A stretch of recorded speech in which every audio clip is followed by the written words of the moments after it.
If you've ever listened to Silver Fern videos, you've heard me talk before, you have heard me say that the number one most important thing for you as it pertains to your gut health is that you start in the right spot for your situation.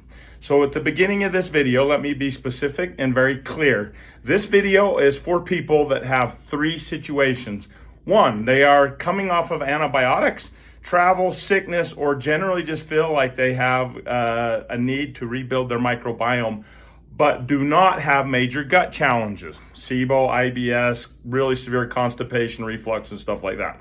That's one group. Number two, as most people know, the gut, like physical fitness, needs to be maintained daily. If you do not maintain your gut health daily, you become gut unfit.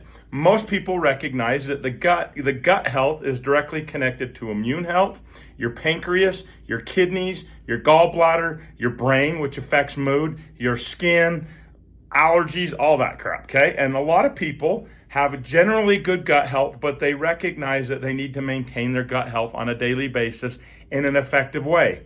That's the second group. The third group, we get many people that reach out that generally have pretty good gut health, meaning minor food intolerances or discomforts here and there, but generally it's pretty good.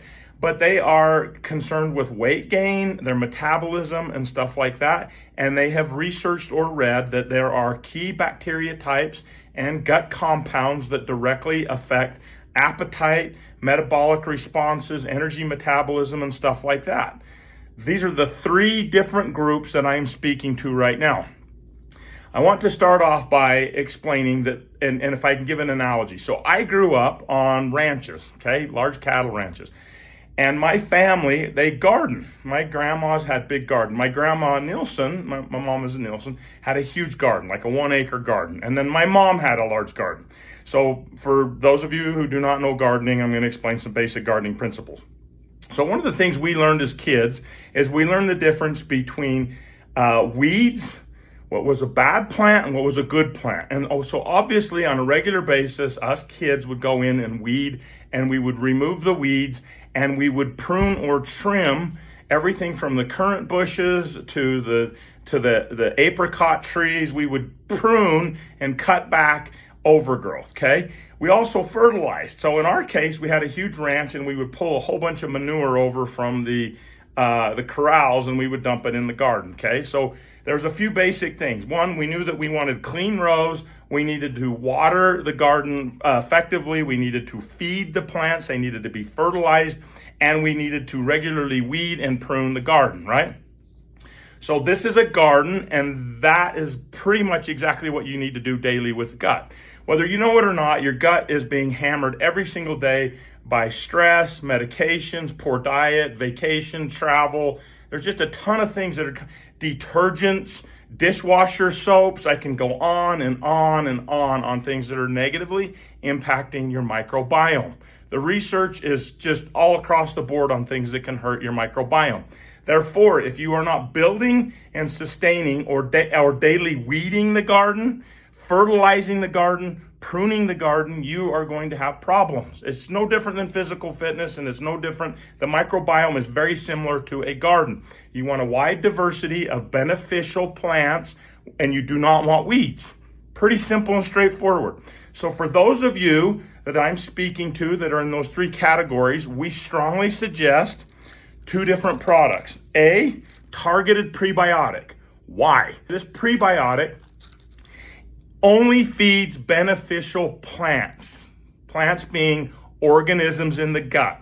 It has been clinically shown to only feed the good stuff, and it's feeding many organisms and let's say probiotics, bacteria, you are not going to get in probiotics, like F. prausnitzii, Prevotella, and various bacteria types you are not going to get from probiotics, okay? And because it only feeds those beneficial bacteria, it's technically starving the bad bacteria so that they don't thrive, which is super important. For many people that are into the metabolism space right now and interested in it from a microbiome perspective, they are aware that bacteria type like Akkermansia affect the metabolism. So let's be clear, this increases like Akkermansia by 700% plus. So this has been one ingredient in this has been shown just one, I mean, I'm not even mentioning the others, have been clinically shown to increase accuracy by 700%. By the way, clinically speaking, in the research, when you pair this with this, also significantly, clinically speaking, increases a wide variety of beneficial bacteria or plants and compounds of the gut, short-chain fatty acids, to make the gut thrive, which is critical for gut health, okay? Now, these probiotics are not reseeding probiotics. Standard probiotics are like throwing a whole bunch of seeds into a garden, okay? That's what you're doing. Somebody's saying to you, you want carrots and corn and tomatoes and Brussels sprouts and broccoli. Here's 12 different plants, whatever you want. And your garden will be amazing if you put those in. And so you just start throwing a shit ton of seeds into the garden, okay? That's what you're doing. That is not this type of probiotic. This type of probiotic is what we would call a gut management probiotic. Look at it. It's got 8 billion CFU. It doesn't have tens and tens of billions of CFUs because it's not that type of probiotic. It's not necessary. This is a gut gardener probiotic. So you're gardening, it's gardening the garden. It's pruning, cutting, trimming. It is allowing a wide variety of beneficial plants to thrive and grow.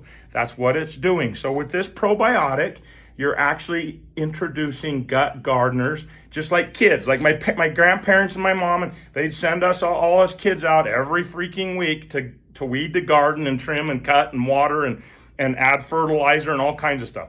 We knew what we were doing because we were trained, so we knew what to cut, what to remove, what to keep, all of that.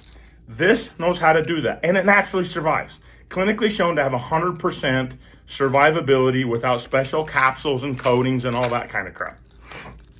When you put these two together, you have a really strong microbiome. Once again, this is for people without major gut issues. This is for people that are just like physical fitness, are like, hey, I want to build my microbiome. I want to be stronger, healthier. I know the gut is critical for my whole body health, nutrient absorption, everything else. This is for you people. Now, last, why wouldn't you throw probiotics into a heavily overgrown garden that has a broken sprinkling system and that the soil is toxic?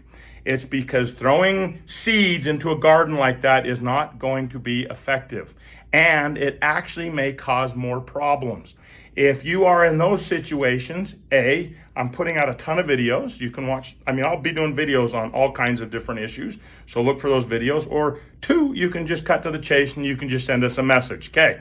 Once again, if you are trying to rebuild or build up or maintain in the most effective way that we can clinically find, maintain and build and manage the microbiome, this is the maintenance kit. It's the targeted prebiotic, only feeds beneficial bacteria, with the ultimate probiotic, which are gut management, gut gardener probiotic strains. That's what they do. They manage the microbiome. Different than reseeding probiotic strains, not the same. Can you take them together? Sure. Okay, hope this helps. Bye.